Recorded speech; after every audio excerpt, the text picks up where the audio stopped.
Mobile پکڑی نا میرا, نیچے کر لیں اس کو پلیز, بہت زیادہ پھر میرے سے بات نہیں ہوگی. ٹھیک ہے پلیز. شروع کریں. بسم اللہ الرحمن الرحیم. یہ میرا موبائل پکڑ لیں, یہ والا نیچے پاور بینک.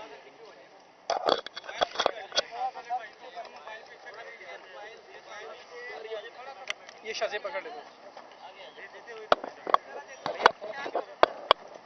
ریڈی.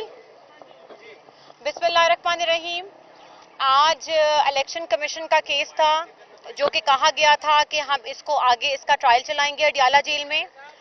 آج خان صاحب اور فواد چودھری صاحب پہ فرد جرم عائد ہونی تھی جو کہ نہیں ہوئی, اور 19 تاریخ اس کی ڈیٹ انہوں نے ڈال دی ہے.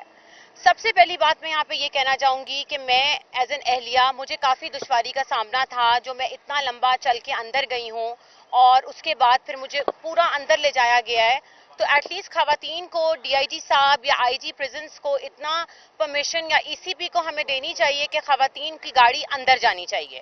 اور دوسرا سب سے پہلی بات یہ ہے کہ آج ایک بہت حیران کن بات ہوئی ہے کہ میں نے زندگی میں 75 سال کی اگر آپ ہسٹری پاکستان کی پڑھیں تو میں نے نہیں دیکھا کہ کوئی انسٹیٹیوٹ خود اٹھ کے اڈیالہ آ رہا ہے ٹرائل سننے کے لیے, جو کہ آج خان صاحب اور فواد کا تھا. سارا کا سارا انسٹیٹیوشن, آپ کے ججز, آپ کے ممبرز, وہ سارے کے سارے اڈیالہ آئے ہیں. میرے خیال سے تو اس کو ہم وہاں پہ بھی پیش کر سکتے تھے فواد صاحب کو, لیکن ایسا نہیں کیا گیا.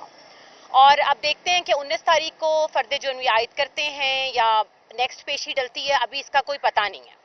میڈم فرد جرم عائد کیوں نہیں ہو سکی؟ میڈم فرد جرم عائد کیوں نہیں ہو سکی؟ آئی تھنک آج انہوں نے نہیں کی ہے, آرگیومنٹس ہوئے ہیں تو انہوں نے ڈیٹ دے دی ہے ہمیں 19 تاریخ نا. آپ کی ملاقات ہوئی ہے؟ جی میری ملاقات ہو گئی ہے فواد صاحب سے.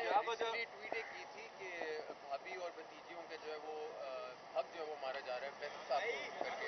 آج آپ کی ملاقات ہوئی ہے, کوئی رنجش چل رہی ہے آپس میں آپ لوگوں کی؟ نہیں, وہ ان کا رویہ ہی ٹھیک نہیں ہے. ابھی بھی وہ جب نکلے ہیں تو اس کے بعد ہی واز سو تھریٹننگ کہ میں آپ کو کیا بتاؤں. لیکن آئی ول ٹیک ہم ٹو دا کورٹ اگر یہ باز نہ آئے اس طرح کی حرکتوں سے, کہ دیکھیں ہر کسی کا اپنا ایک رائٹ ہوتا ہے, لیگل رائٹ ہے. میں ان کی اہلیہ ہوں, میرے سے ان کے 2 بچے ہیں, میرا اپنا لیگل رائٹ ہے.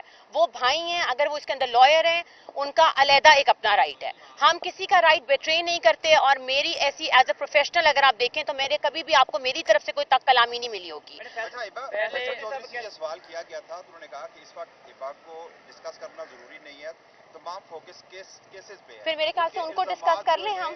گڑت ہے, بے بنیاد ہے. پچھلی لاسٹ نہیں, کوئی بے بنیاد نہیں ہے. ابھی بھی ان کا جو ایٹیٹیوڈ تھا وہ ان ایکسیپٹیبل تھا. فواد صاحب بھی وہاں پہ کھڑے ہوئے تھے اور سب نے وہاں پہ ان کا تماشا دیکھا ہے. لیکن اینی ویز ہم اس کے اوپر بات نہیں کرتے, it doesn't matter, I will have my own council. Standing اب کیا ہے, کیونکہ ہم نے دیکھا کہ وہ پی ٹی آئی سے پیچھے ہٹے, سیاست سے علیحدگی کا اعلان کیا, لیکن آج پھر وہ مشکلات میں ہیں. تو کیا اپنی پولیٹیکل اسٹینڈنگ عمران خان کے ساتھ کھڑے ہیں؟ دیکھیں اس کے اوپر تو وہی آپ کو بہتر بتا سکیں گے کہ ان کی آگے کیا اسٹریٹجی ہے. لیکن آج میں آفیشیل اناؤنسمنٹ کر رہی ہوں کہ فواد صاحب الیکشن لڑیں گے جیلم سے, اور میں ان کی کیمپین کا آغاز کرنے لگی ہوں کل سے.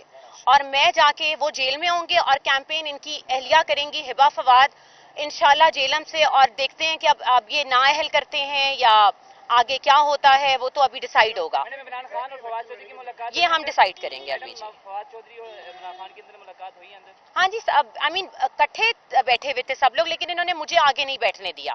جہاں پہ ساری بہنیں بیٹھی ہوئی تھیں, جہاں پہ ان کی اہلیہ خان صاحب کی بیٹھی ہوئی تھی, جہاں پہ ساری خواتین, تو مجھے انہوں نے پیچھے بٹھایا, مجھے آگے نہیں جانے دیا. لیکن پھر میں نے بھی بات کر لی, لیکن ٹھیک تھے اندر. الحمدللہ اللہ پہ یقین رکھیں اور انشاءاللہ کچھ نہ کچھ بہتر ہوگا. لیکن میں نے آپ کو یہ بات کہی ہے کہ ابھی صرف ہم نے کیمپین کا آغاز کیا ہے. میں نے جو کہ ہم جیلم کی عوام کو میسج دینا چاہتے ہیں کہ ہم بالکل مقابلے میں ہیں جب تک ہماری نااہلی کا فیصلہ نہیں آتا. اور فواد صاحب کے ٹکٹ کے اوپر کوئی اور فیملی کا ممبر نہیں لڑے گا, لیکن کیمپین ان کی میں رن کروں گی. یہ ڈیسائیڈ ہو گیا. وہ پھر رد عمل جی ہم ڈیسائیڈ کریں گے کہ کیا ہوتا ہے. جی جو فواد صاحب کہیں گے اس کے اوپر پھر ہم چلیں گے, ایک ایک کر کے کر لیں. آپ کہہ رہی ہیں نائل ہو سکتے ہیں, وہ معافی مانگ چکے ہیں. وہ معافی دیکھیں ریجیکٹ ہوئی ہے تو ٹرائل چلایا ہے نا انہوں نے. جب آپ کی معافی ایکسیپٹ نہیں ہوئی تو کیس ختم ہو جائے. بٹ دے ڈیسائیڈڈ آگے نہیں جانے دیا. آئی مین سیکیورٹی تھی نا.